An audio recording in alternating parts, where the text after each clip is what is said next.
of the proposed North Atlantic Fisheries Protocol. Well, Benchley is sitting there absolutely stunned, not having any idea where to go with this one, having nothing from Mills or Montesquieu that seems somehow appropriate. And finally, after 10 minutes, began writing and said, "I have to confess, I know absolutely nothing about the proposed North Atlantic Fisheries Protocol from the points of view of either the United States or any country in Europe, so I propose to address it from the point of view of the fish."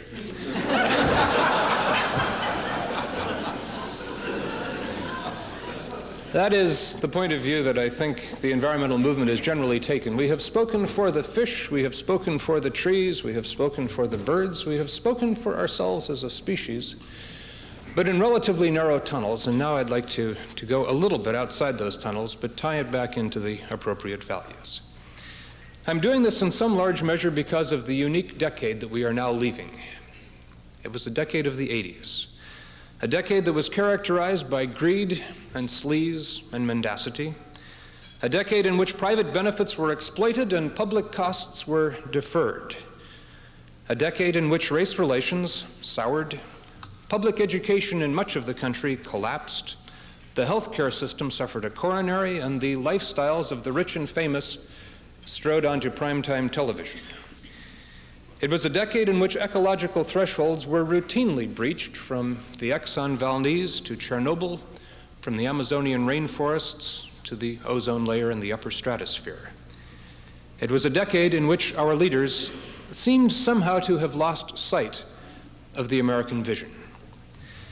The objective of the great American experiment is straightforward, and it has been stated succinctly. It is to form a more perfect union, to establish justice, ensure domestic tranquility, provide for the common defense, promote the general welfare, and secure the blessings of liberty to ourselves and our posterity. The 1980s had very little to do with justice, tranquility, the general welfare, individual liberty, or concern for posterity.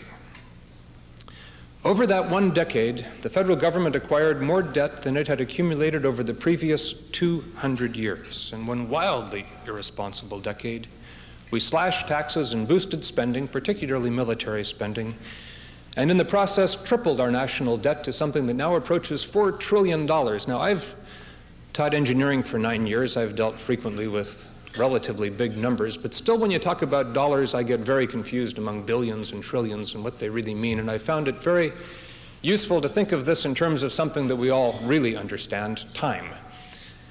If you think of this in terms of seconds, 1,000,000 seconds ago was 11 days ago.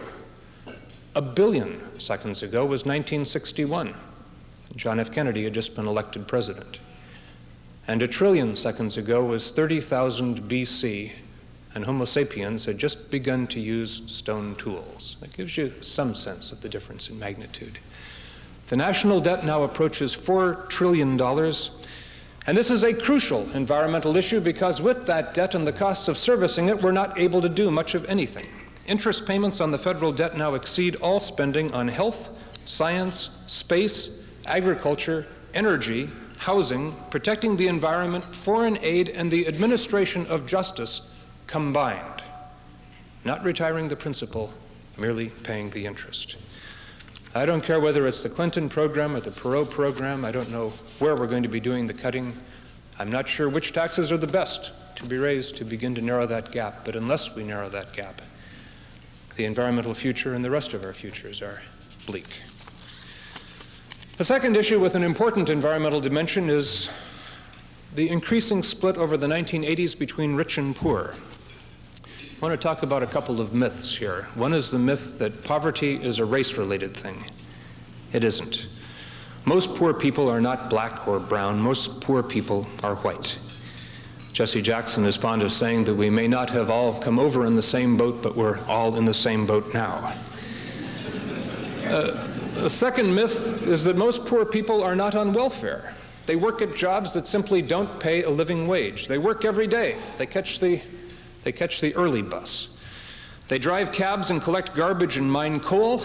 The poor clean houses, and they turn down beds in motels, and they empty bedpans in hospitals that won't accept their children when they get sick because working poor people don't have any health insurance. 35 million people have no health insurance. Terrifying concept. This is important environmentally because among the afflictions that they suffer are environmental afflictions. If you're going to site an incinerator or a toxic waste dump, you don't put it in an affluent neighborhood, you put it in a poor neighborhood, where people don't understand the issues, don't have access to much political clout, have never hired a lawyer, and have property values where it's relatively easy to get the property. The same thing applies to everything from siting of highways to siting of airports to anything with a negative environmental impact. Poor people, when they go fishing, do not go fishing in pristine mountain streams or out in the deep ocean. They fish in the most polluted waters anywhere. And when they catch a fish, they don't mount it on the wall, they feed it to their children. In this, as in so many other ways, the poorest of the country are the most afflicted. And yet the fundamental test of decency in any country is found in how it treats its least citizens. America became a beacon to the entire world, a source of hope and inspiration to the entire world, with a revolutionary creed of equal rights and universal opportunities. Why now so many homeless? When I was 19 years old, I went hitchhiking across India and was shocked beyond belief to find in Bombay and Calcutta people sleeping in the streets. It never in my wildest imagination occurred to me that we would have that in the United States in such profusion. I would argue that the source of American greatness consisted for a very long time in a mixture of bountiful natural resources and universal public education. We had the best educated population in the world. That's as recently as the end of World War II. Today, at the end of high school, by any kinds of standardized tests, we don't. We're at the very bottom in the industrialized world, and by the industrialized world, I'm including Malaysia and Singapore and Hong Kong.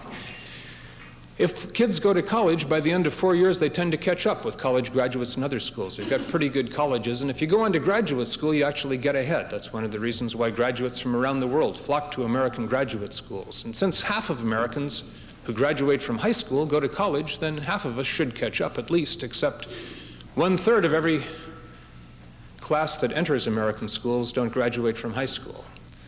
So 2/3 of our kids graduate from high school. Of them, 1/2 go on to college, which means that 1/2 of 2/3, or 1/3, have a chance of catching up with the folks who are graduating from schools and our industrial competitors in the global economy. In that kind of context, the other 2/3 today never catch up. And yet, understandably, they want high wages, even as they lack the skills and the educational background to be able to compete for them in this global economy. Now, we've faked this for a very long time by exploiting that other half of the equation, the natural resources. Put a chainsaw in their hands and cut down 600-year-old trees, and you can have a huge amount of what we will define as labor productivity. But now that, too, has run out, and we need to make the investments in those educational institutions that will let people begin to compete again in the global economy. There is no more tragic consequence of the tax revolt of the 1980s than the way that it has undermined our educational system. And when I last lived in this area, and Tom McCall was the governor, the most common bumper strip was, "Don't Californicate Oregon." If there is something that has happened in California that has turned it increasingly into a second-rate state, it is Proposition 13 and the tax revolt, which has absolutely undermined what had been the best state educational system in the country. Now everybody who can is trying to migrate away from California, industries and people alike, and I am shocked and chagrined that we are Californicating Oregon by apparently deciding to follow them down that very bleak path. A third area that I'll talk about, mostly because it links to a new political linkage between hate groups and property rights anti-environmental activists, and this is a place where Oregon, again, tragically is taking a leadership, is that the folks who are running the anti-gay initiatives, the initiatives of intolerance here, are now linking up formally with joint boards of directors and joint memberships with the groups that are trying to roll back the pioneering work that has been done in the state in sensible land use policy and other important environmental initiatives. There's this thing that has happened, things that in 1979 across America, even if people thought they were too embarrassed to utter, have now become fashionable to talk about. There is gay bashing, there is open racism, the rise of skinheads, there's a degree of sexism that I can't believe. The women in the audience will be particularly surprised to learn from the Reverend Pat Robertson that, and this is a quote, "Feminism is a socialist, anti-family political movement that encourages women to leave their husbands, kill their children, practice witchcraft, destroy capitalism, and become lesbians." Here is a man who ought to seriously consider switching to decaf. The amazing thing about all of this is that it is being pushed by self-proclaimed conservatives. Well, there is no more conservative ethos than to keep the government out of all of that. Keep the government out of our bedrooms, keep the government to the greatest extent possible out of our lives unless we're intruding upon our neighbors' lives. Finally, let me touch upon some of those issues, again, in this very brief shorthand thing that we typically think of as environmental issues. We had, in 1992, something that was a marvelous achievement, the Earth Summit down in Rio. The good news is that we had 106 heads of state from around the planet. Every major country in the planet was there on a conference dedicated to the environment and development. The bad news is that they didn't do anything. And the tragic news is that we led them in doing nothing. In 1972, in the Nixon administration, we were the strongest environmental proponents at the first United Nations Conference on the Environment in Stockholm, and in 1992, we stopped, we lobbied hard, we did everything we could to avoid protocols on global climate change and biodiversity and what have you. For environmentalists who had been on the fence, and there were a fair number on the fence over George Bush to that point in time, they leapt over. There was no way that you could care about the environment and vote for the person who had done that. Again, the 80s were not typical. If John Sununu and James Watt were not the worst environmental leaders in the course of history, I think they probably were the worst since Ivan the Terrible. And tragically, they came to power just as the global scientific community was awakening to a series of threats that, at best, threatened to transform the health and the beauty of the planet and reduce its carrying capacity, and at worst, can produce consequences that are even more dire. Environmental problems, and this is the crucial lesson I think we've all learned over the last half-century, are often associated with thresholds.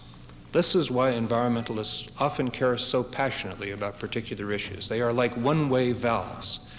Once you've passed through them, you cannot go back. Once you've mowed down an ancient forest, you can't go out and replant an ancient forest. Once you have dammed a river, you can't go and undam it and turn it once. I suppose you can, we're doing it. It is very, very, very unusual to undam a river, and even then you can't turn it back into what it originally had been. There is no place where this becomes more clear than with regard to endangered species. An endangered species, an extinct species, is the ultimate one-way valve. And we are now losing species at an estimated 50,000 species a year. One species every 10 minutes. And with it, the genetic pool that gives this planet its resilience and has created the vast, complex, extraordinarily beautiful, and essential life support systems, the so-called web of life, that have allowed all of us to continue to grow and to flourish. If we are to retreat from this enormously bleak path that we were pursuing and begin to pursue a different one, what is most needed is a vision of where it is that we want to go. If we're to achieve an American perestroika, it is my contention that that vision has to be a whole lot more than what it has historically been in the American political system, which is economic vitality, measured by the gross national product. It's important for us to know that all investments are not created equal, that some bestow their fruit only among the most privileged and others advance social justice. Some investments are centralized and require even an authoritarian means of control. Others are things that promote decentralization and resilience. Some investments will anchor us to our past. Others will chart the way to a future. All of them, all investments, will increase the gross national product. But GNP as a national vision is inadequate. It's like Beethoven trying to maximize the number of notes in a symphony. What makes a symphony and a nation great is not simple quantity, but quality. The television over the course of the last week has been eulogizing Robert Kennedy rather frequently. I saw it most recently this morning when his children were on Good Morning America. Kennedy perhaps articulated this better than anyone else has. He's not much thought of as an environmentalist, but this quote, I think, is the essence of this need to reach out beyond what we've historically thought of as environmental issues. He says, the gross national product includes air pollution and advertising for cigarettes and ambulances to clear our highways of carnage. The gross national product counts special locks for our doors and jails for the people who break them. The gross national product includes the destruction of the redwoods and the death of Lake Superior, and it grows with the production of napalm and missiles and nuclear warheads. And if the gross national product includes all this, there is much that it does not comprehend. It does not allow for the health of our families, the quality of their education, or the joy of their play. It is indifferent to the decency of our factories and the safety of our streets alike. The gross national product does not include the beauty of our poetry or the strength of our marriages, the intelligence of our public debate, or the integrity of our public officials. The gross national product measures neither our wit nor our courage, neither our wisdom nor our learning, neither our compassion nor our devotion to country. It measures everything, in short, except that which makes life worthwhile. And it can tell us everything about America, except whether we are proud to be Americans. What we need most desperately, I think, in this region of the country is a vision of how this region can make the necessary transition to a true sustainable society. As one who has wrestled frequently intellectually over the years with global issues, I have become profoundly depressed, but convinced that what is most needed are models of folks who are doing it right. We have not yet identified as a political entity what it is that we want to do in this corner of the country. It's clear that where our future lies has a lot to do with the post-industrial, information-based revolution. The most vital firms probably here, the ones that are growing most rapidly in terms of their employment and certainly in terms of their export potential, are those that are wrestling with computer software and cellular communications and fiber optics and what have you. All of which tie directly into a particular view of energy in the future. There are energy sources that are compatible with that kind of vision, and there are energy sources absolutely incompatible with it. We are in the process, and will over the course of the next 3 months complete within our foundation, something that we're going to put out at least as a straw man for people to take shots at. It is going to be controversial. It is designed to stretch the limits of the debate, but hopefully it will provoke within our elected officials a willingness to stretch out beyond mere incrementalism and say, this is where we want to be in the year 2025. And if you share that vision, elect me and expect some profound change as a consequence. I hope that I'll be invited someday, maybe within the next 3 or 4 months, back to share that vision with you. And sorry that we're not prepared to do it today. Again, thank you very much.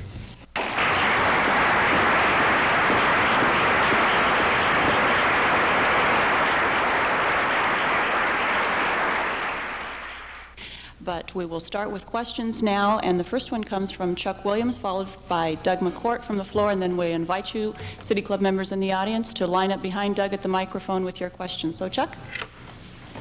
Thank you. Your study is not yet complete, but I'm wondering if you can speak to the Clinton energy policy. We're hearing so many sides of this important issue. What I hear is the comment from, possibly Mr. or Mrs. Typical American, why should I pay taxes on a BTU? I mean, I don't even own a foreign car. I drive an American car. There's a lot of explanation that needs to be made on what this is all about. Is this an understandable tax, and is this the right direction to go in the U.S. right now? A terrific question to which there is a concise 1-hour answer, which I will forbear from giving. First, I guess that the BTU tax does comprise something of an energy policy. I would argue that it is at the levels that were originally proposed, which have been roundly condemned by every special interest in the United States, even then it was more a revenue measure than an energy measure. It was still sufficiently modest that its energy impacts would be felt only extremely moderately over time. But and with regard to broad energy policy, I guess I should say we don't really have one from the administration. We don't have most of the assistant secretaries appointed, most of the other officials beneath the secretary appointed in the Department of Energy. And I don't understand the paralysis, but we are now 1/8 of the way through at least the first Clinton term, and it's time for them to get that act together. I will say one modest thing, which is that in this country we tend to think of energy as a response to price. We look at things. I was involved in a lengthy conversation this morning with public officials in this region about precisely how you go about checking whether you're going to go with natural gas or wind for a particular development if there is as much as a half a cent a kilowatt hour difference in the cost of them. And those things drive us far more than the concept of what this will mean for our region over the course of the next quarter or half a century. Although our descendants would be, I think, appalled if they found us making a series of choices on the basis of a half a cent a kilowatt hour. What much of the world has done has been to come up with a vision of where they want to go, or at least a series of well-defined strategic objectives, and they use price to achieve them. The most clear example of this is gasoline taxes, where throughout the world everybody comments about what it costs to buy gasoline in Japan and in France and in Germany and Italy, and the remarkably small amount of gasoline that is used, freely chosen by people in those countries facing those prices to be used, the kinds of automobiles they produce and the impact on overall transportation. That is a national policy. They decided that they're going to put a $3 tax or a $2.50 tax or a $4 tax on gasoline because they want to get to a particular strategic objective, and they have enough consensus within the society that that's something that they can do. That is not something that we are able to do right now. We can't even put a 25-cent gasoline tax in. It is, to me, personally appalling that 6 months after the end of Desert Storm, I realize there is a body of opinion that believes that the purpose of Desert Storm was to restore the monarchy to Kuwait. But I think that Desert Storm was in fact not unrelated to energy policy, and that 6 months later, the one thing in the energy realm that was stated by the two presidential candidates from the two leading parties was, we don't want a gasoline tax. Somehow it's up to us to make that pressure come from the bottom on up, because the vision is simply not coming from the top on down. Yes? Doug McCourt, chair of the Energy and Environment Standing Committee. You referenced environmental, what we call environmental justice, or what we're looking at as environmental justice, the topic of either socioeconomics or race affecting different populations differently in the area of the environment. Bob Knox from EPA's Environmental Equity Division was out recently in Oregon. I had the opportunity to ask him basically whether he felt what the root of the environmental justice problem was it socioeconomics, was it race, and he strongly believes that it's race. And you, in your remarks, put the issue more in socioeconomics than race, and I'm wondering if you can comment on whether or not you know that is that a policy that EPA is pursuing, or is it something that we really don't have to look at as diametrically opposed? The other question is, I understand the Bullitt Foundation is interested in funding projects in environmental justice, and perhaps you can talk briefly about that. Good. Well, I don't think that it's an either-or thing. If you are a well-to-do, college-educated, black suburban community, then you tend not to have many environmental justice problems. Nonetheless, when the United Church of Christ did a regression analysis against a whole series of variables for the location of toxic waste dumps in the country, and they regressed it against income level Republicans, Democrats, and race, it turned out that the thing that yielded the highest probability of having a toxic waste dump in your county was whether or not it had a majority black population. So both of these things are obviously very strong elements, and we need to address them both. And in fact, in this region, where the highest probability would be if it's in a Native American reservation, because you can escape a series of federal laws by putting your toxic waste into a Native American reservation, something that we are funding some tribes to be able to conduct education programs so that they will stop engaging in programs that destroy their hopes for the future. This is a brand new program. This is one that we launched after my arrival. We've only had it there for a couple of months. And at the moment, we're waiting to see what will come in. But the the underlying premise is that environmental insults are lodged differentially upon different populations, and to the extent that some definable population is differentially afflicted, and this might be even things like timber workers, we want to see that there is an even-handed kind of approach taken to them. The bulk of the proposals that have come in so far, however, are related not so much to poverty, but pretty specifically to race. Yes? Since energy is the most desired coin of the realm, why not tax those people that waste that wealth? For instance, you take a steel manufacturer that's the most efficient, uses the less calories, X. One that uses the most Y, take Y minus X equals Z times the rate of taxation. That's a tax people can avoid, and this country should bring in easily the national debt. Well, in fact, as you boost up energy prices, that's effectively what you're doing. Is if the prices are increased through taxation, then those that are using it most wastefully will pay a greater tax. To do it where you have to define what is waste and then put a tiered system, so the first set of energy prices are relatively low, and then beyond that you tier it up, is something that you might do for specific fuels. But I think on a case-by-case basis it might hold a little bit of promise. By and large, I think that what you want to do is get the right prices and let individuals and institutions then make sensible judgments. Yes? I'm Ken Snyder, a City Club member. We environmentalists typically avoid the issue, one of the issues that is of population, and I'd like to know your opinion in the role of population, be it population growth, population control, especially as it affects the Northwest, and what do you think should be done? Vitally important question. I mean, if we come up with this image of what we want to do in this region, and we really do transform it into Ecotopia, then it becomes an incredibly attractive place to live, and a huge swarm of people come into it, and we undo much of what we've achieved. There is no more central issue today facing the world than the disproportionate percentage of the world's resources that are going to one species. There has never been this kind of globally ascendant species before, and with 5 billion people all striving for greater degrees of affluence with vast environmental impacts that are just beginning to be felt in the third world now as they climb a little bit the commercial fuel ladder.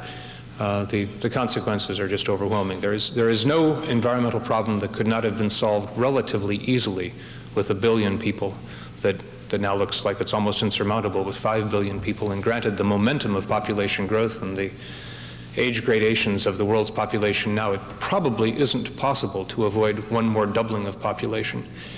Today, the human species uses about 40% of the net biological productivity of the planet. That's to say, of all of the sunlight that is fixed in photosynthesis by all plants on the planet, directly or indirectly, they go to the top of, if you will, the energy food chain of just one species.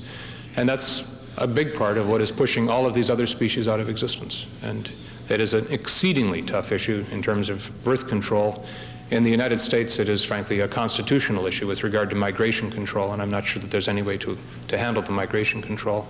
And there's not much to do besides education, granted our desire to maintain the privacy of the bedroom with regard to population growth. It is an area where we are all looking for good ideas, where there's an awful lot of preaching, and it is one where I think maybe fashionability is going to play a crucial role. I will say this, I get in trouble with it all the time. I might as well get in trouble here because I'm in terrible trouble with my own family. That is to say, I have brothers and sisters-in-law who have these gigantic families while I'm constantly preaching population control. And one of the problems is, have you ever seen anybody come up to a man or a woman cuddling a small child and said, "Oh, Lord, Fred, another one?" I mean, it never happens. It's nothing but positive reinforcement, and we have to sort of start going the other direction, which made for one exceedingly chilly Christmas. And, yes. Yeah, Jonathan Logan, my question is, I don't think we're ready for seventh generation thinking, but what can we do now? What act can we perform? What decision can we make now that'll help the children of 2050? Well, there are a wide variety of them, and they range from all of the things that your utilities are dunning into on energy conservation to the wonderful lead that Portland has taken on transportation planning, which will fundamentally shape what this city looks like in 2050. I will say something that will appear to sidestep the question, and in fact is, I think, the most important answer to the question. And it goes back to a gut belief of mine that we, like every other species, have hardwired into us an innate knowledge of what it takes to survive, to have the species continue, and that we place an enormous premium upon having a next generation and our next generation on into perpetuity. We are, all of us, the people in this room, driven by the demands of our lives. You're going to be going back, most of you this afternoon, into businesses and law firms and professions where there are a whole bunch of decisions that you have to make, and they are driven by relatively narrow constraints. I've talked in detail this last week to a utility executive who explained to me why he was absolutely forced to make a series of decisions about his generating potential through the end of this century that he thinks are unwise. Granted, the framework that he's operating within, he didn't see himself as having any choice. But hardwired into him was a recognition that these were the wrong choices. And if you're asking what we should do, I think, and this is not just a rhetorical flourish, I think what you need to do is when you're making important choices, whatever it is that you do for a living, that you take some time to think a little bit about the ancient forests and what lessons we can learn from 600-year-old Douglas pines and 2,000-year-old redwoods, Douglas firs and 2,000-year-old redwoods, that you think a little bit about endangered species, you think a little bit about the poor of this country and the destitute of the world, and you incorporate all of those somehow into a decision, and you sometimes, on at least the really important things, you transcend the narrow structures that you're supposed to operate within by asking yourself, what's the right thing to do? And then doing it. Jeannie Dodson-Edgars, I'd like to return to the energy question. And if you're familiar with the chaos theory, I think we're a good example of it in the Northwest. We've had a drought, we've had an ESA filing, we have lost our abundant hydro resource, we have industry that needs energy, we have people who need energy, and we have at the same time the economic picture. If we increase our energy costs by 2, 3, 4 times in deference to solar, wind, etc., geothermal, I'm not sure the Northwest would exist as it does today. That's not to say it's good or bad, but I know I won't be here, and Ecotopia may be here, and we may have to have a permit to come to the park of Oregon, Montana, Idaho, and Washington. I would like to hear some wisdom from you on how we can balance our approach to our environment and make it so that we're still here and not have to pay park fees. Well, I think we all share the objective, and I don't think it's going to be as hard as you suggest. The difficulties, in fact, are not particularly economic. I think they are far more institutional. I don't know that anyone is saying that we should pay twice as much for our electricity, but if we did pay twice as much for our electricity, we would be spending less than they do in California, and we would be spending substantially less than they do in Japan and Germany.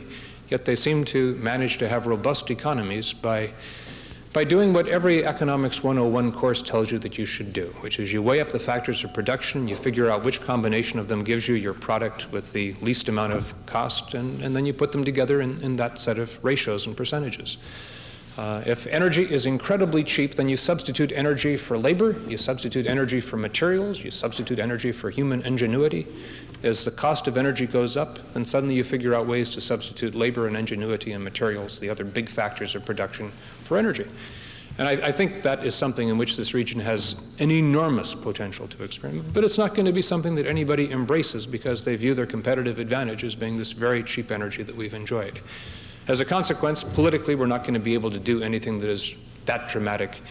What we might be able to do, and this is not anything that is anything that I've more than agnostic on right now, but that I'm attracted to, is recognize that there was a time in the Pacific Northwest where a vision in the energy realm came into being.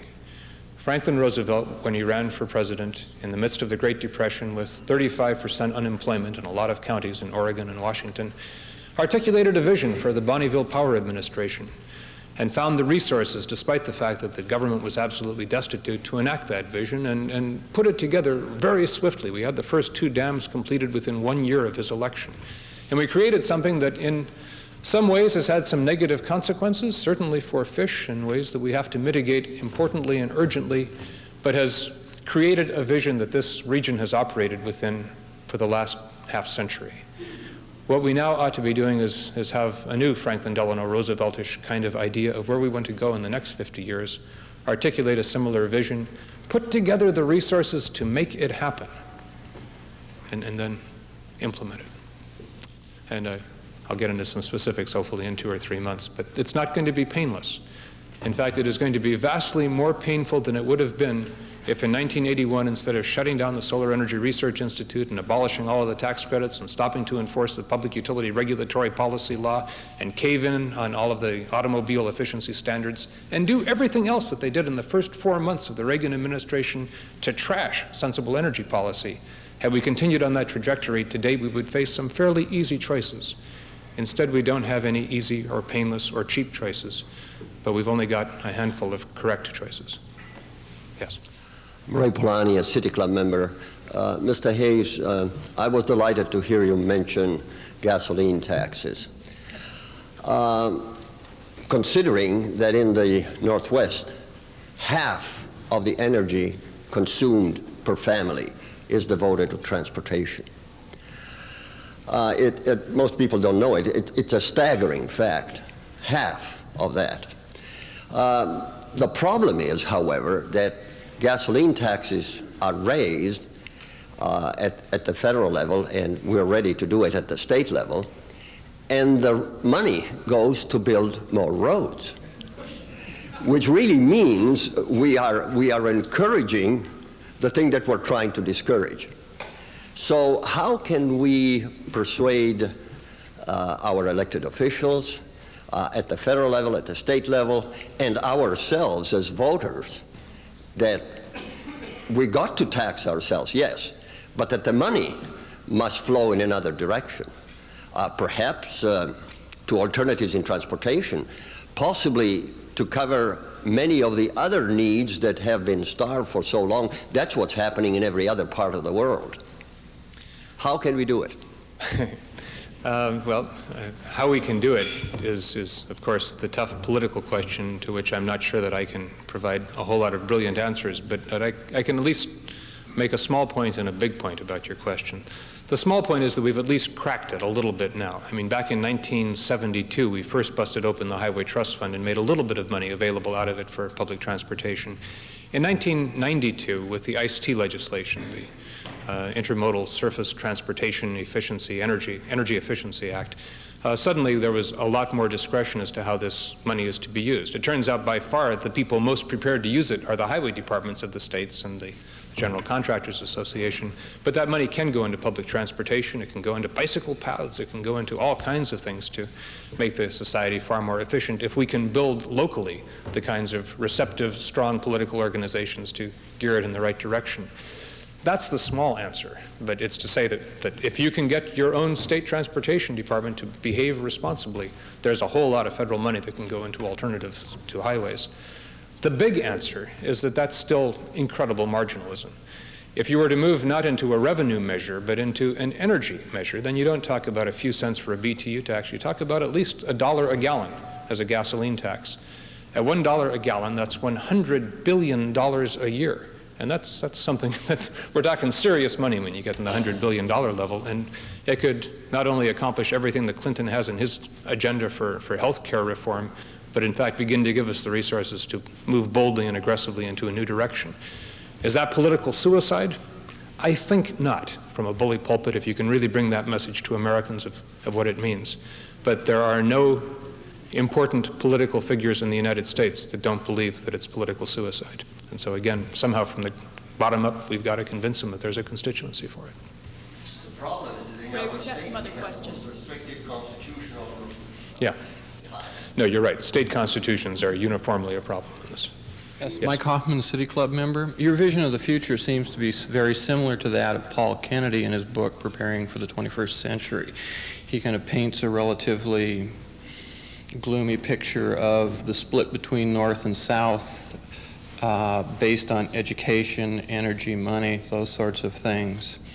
And what you're talking about, as well as he talks about in there, he speaks strictly from an economic sense. You seem to be talking about quality of life issues that I think, by all of us being here in Portland, we all find important.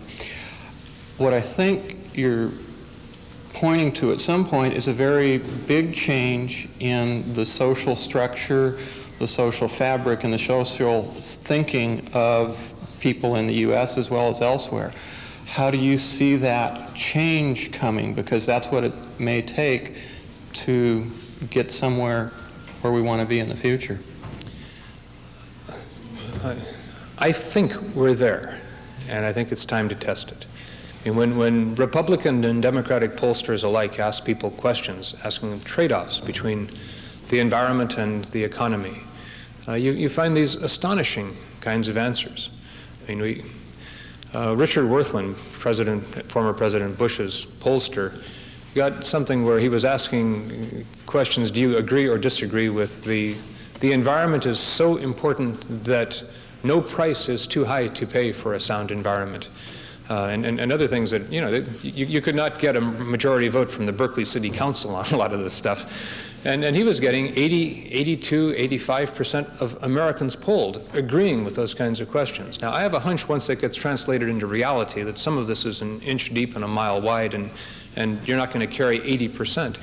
But we have a huge number of people who, at the level of trying to articulate the values that are important to them, think that having a sustainable economy, having a continuingly productive agricultural and silvicultural and fish-related industry is crucially important, that having a manageable population is important. Right on down the line, we've got these gigantic percentages that somehow are never reflected politically.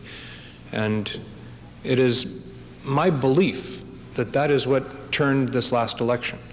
I mean, that these are values that are particularly strong in the coastal West, and that in some large measure, the environmental community, for a team that had as its vice president somebody who was incredibly strongly on the record with regard to a lot of these values, tilted past the old Nixonian Sunbelt strategy and delivered a series of states that had been core Republican states for a long time into the Democratic column. And I think now it's time to remind the Clinton administration who it was that voted for them, who it was that voted against them, and in the traditional historic political way, tell them we expect them to start delivering. Andy Sloop, City Club member. You've touched a little bit on my question, but in your remarks you said that we need to have a new vision, we need to have a clear vision, we need to have more leadership. Can you identify the 2 or 3 key elements in the process for developing that vision and developing that leadership? Do you see it as being primarily political, legislative, or you've mentioned more grassroots, if it comes from the grassroots? Can you identify the 2 or 3 key elements in that process for developing the vision? Yeah, it's a little bit abstract, but let me put it in terms that are probably particularly relevant to this audience. I don't think it's just political and grassroots and what have you. I think an awful lot of it has to come from business. I grew up in a generation that used to pride itself on its generational differences. And you remember the never trust anybody over 30, which I personally abandoned some years ago. We're the first generation with strontium-90 in our bones. We are the first generation raised on television. That generation is now coming to the helms of a lot of corporations. The largest electric utility in the United States, investor-owned utility, is now headed by the former head of the San Francisco office of the Natural Resources Defense Council. There are a lot of people going into positions where they can have a meaningful impact. And I'm praying that the business will begin to do this in the environment, because in business, more than recently in politics, people are accustomed to recognize that betting the shop is one of the ways, betting the company is one of the ways to really succeed if you place your bets correctly. There was a time when that was done in American politics, where People came with true visions that were not little incrementalist sloughs around the side here, but something that was important and profound. Reagan, frankly, had it. It's not a vision I agree with, but he articulated, and it was clear what he stood for and the beat that his administration was marching to. Roosevelt certainly had it. I'm praying that we're going to be developing it in this administration as well. But in business, it's fairly common. Microsoft bet the company on Windows. Boeing bet the company on the 777. Anita Roddick bet the company on a whole series of sustainably harvested things for her cosmetic firm, turned it into the most robustly successful company in that field and now in the world. In a variety of environmental ways, I think that if you do the right thing and you make clear to the public that you're doing the right thing, you are going to be rewarded in the marketplace. Whether it's super energy efficient light bulbs or super efficient refrigerators or the right kinds of windows, in all of these things there are opportunities to do something that is bold and correct and to let people know about it and to be rewarded. And I'm praying that we're going to see more and more of that happening. Okay, 2 more questions. Ned, look, member, so much of what you're suggesting and recommending that needs doing, you also refer to being political suicide for those of our elected officials who are put in the awkward position of having to have the courage to vote for it. I wonder if we had term limitations, that these elected officials would realize that they were politically terminal and in turn might have more courage. Yes, it's an interesting question. Again, to make clear what I genuinely believe, though it's only a hypothesis, is that this would not be political suicide, but that they believe that it would, and that if you ask the polls in the wrong question, it looks like it is. If you say people, do you want to have a $1 a gallon gasoline tax, it's a vanishingly small percentage of Americans that say, great, bring it on. And so you see that and you think, whoa, that's going to kill me. If you ask that poll in a way where you have the people who are most in favor of that kind of a tax policy and those who most disagree with it agree on a 1-page description of the facts surrounding the issue. I mean, everybody's entitled to their own opinion. Not everybody is entitled to their own facts. The facts should be something that is separate and that we can agree on wherever we're coming with our opinion. You give the polled person that 1-page statement of facts, and suddenly the numbers whiz way over there, and these things that would be very controversial become something that people can take a look at and say, yeah, I can live with that. That's a good idea. We don't have politicians leading them through that 1-page discussion of what the issues are enough, but I think if you can, I've still got enough faith in democracy to believe that the people really will do what I believe is hardwired in them of making the right sets of choices. Term limits, frankly, I'm more enthusiastic about than most of my friends are. I think it's particularly relevant in Congress, in part because I keep running into John Dingell every 3 or 4 years and realize that this is John Dingell Jr. and my father was running into his father. There is at some point where I think you sort of have to say, hey, we've got other talent out there in the society, and although there are things that you can get by holding on to that accumulated wisdom, it's worth it to refresh the political system with new thinking on a regular basis. Thank you very much. Paul Keller, I'm club member. I used to be a strong environmentalist. Lately, some things have been coming to light that have made me wonder about the motivation of environmentalists. We'll call it the Chicken Little syndrome, for want of a better. Lately, there have been a number of scientific reports, for example, on the ozone hole. Do you think that the environmental movement has been hurt by junk science, and do you think they maybe ought to back off a little and work more cooperatively with the rest of the economy and so forth?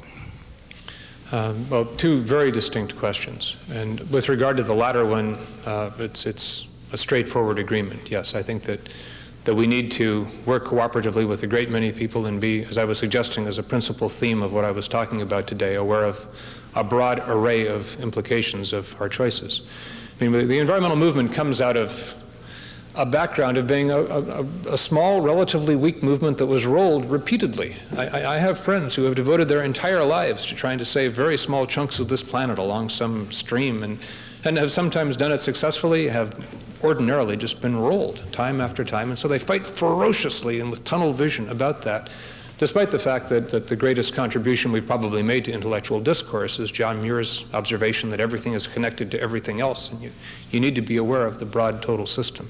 So I'm a very strong and enthusiastic supporter of, now that we have substantially greater power as a movement, formidable resources, talented people, first-rate scientists, it is important that we begin to act in a way that is cognizant of all of the impacts of our policies, and not just focus upon the impacts in our own backyards.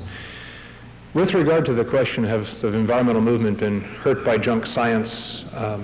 I think not. There are undoubtedly cases that can be pointed to where we were wrong, where we thought that something was a serious problem and it turned out not to be anywhere near as serious as we thought it was. There have been people who've, I think, in a couple of cases, overstated the consequences of particular actions or inactions. I don't think that's representative of the community as a whole. With regard to the ozone layer, and this is the big, if you will, political, philosophical debate that needs to be addressed. I think the overwhelming preponderance of opinion within the meteorological and geophysical and atmospheric chemistry community right now is that that's a really serious problem. And in fact, we can all come up with our studies, but the studies from people that I have the greatest respect for, including the current president of the American Association for the Advancement of Science, suggest that we have been dramatically underestimating the long-term impact of various policies, and that we are fortunate to have finally begun moving a little bit in the last 2 years on this internationally. But the great political, philosophical issue is who should bear the burden of proof? If you don't know for sure how much carbon dioxide the atmosphere can take before you begin to drift into global warming, with vast implications for everything from Amazonian rainforest to the breadbasket of the American Midwest. Should you run that experiment, recognizing that if you're wrong, it will take geological periods of time before you begin to get stuff right again? Or should the burden of proof somehow be upon those who would cause long-term structural change, in some case, with the vanishing of species, permanent change? Should the burden be instead upon those people and those institutions to prove that it's in fact safe? At the moment, it's clear in every single arena, in every single country, the burden of proof is on those that you characterize as the Chicken Littles to prove that there is harm. And as a consequence, there is a huge amount of harm, irreversible harm that's achieved before we even recognize it. I'd like to see a little bit more balance in that regard. In any case, thank you all very much.